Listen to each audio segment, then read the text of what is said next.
for the sake of a very basic size comparison, we have the HTC Desire 510. Very similar specs to the Sharp Aquos Crystal, but we have a 4.7-inch screen on the 510, but on the Aquos Crystal we have a full 5-inch screen.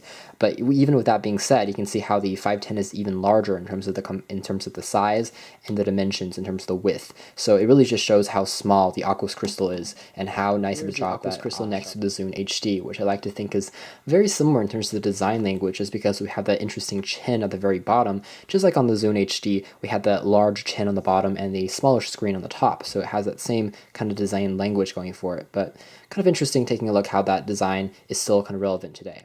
Some other devices to take a brief comparison in size with would include the LG Venice. You can see how this has a 4-inch display, a 4.3-inch display as opposed to 5-inch, but they have pretty much similar sizes in terms of the dimensions and also the thickness, but as you can see, the screen size is going to be a lot smaller on the LG product. Finally, we have a Xiaomi Redmi Note, which has a 5.5-inch display, but because the corners and also the borders and the edges on the phone are a lot larger, you can see how we have a bit more frame going on as opposed to the Sharp Aquos Crystal, which is a lot smaller. Despite having a 5-inch screen versus 5.5-inch, the size difference is quite dramatic and notable.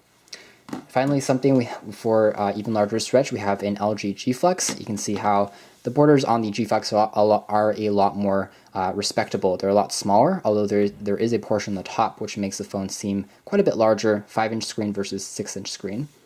And just for something that's a lot smaller, perhaps, we have a 3.5-inch display. You can see how that stacks up against a 5-inch display. The size difference is notable, but not that huge, just because the borders on the Sony product are a bit larger. And the last device we're going to compare it with is going to be the Galaxy S3, which has basically the same dimensions as the Aquos Crystal.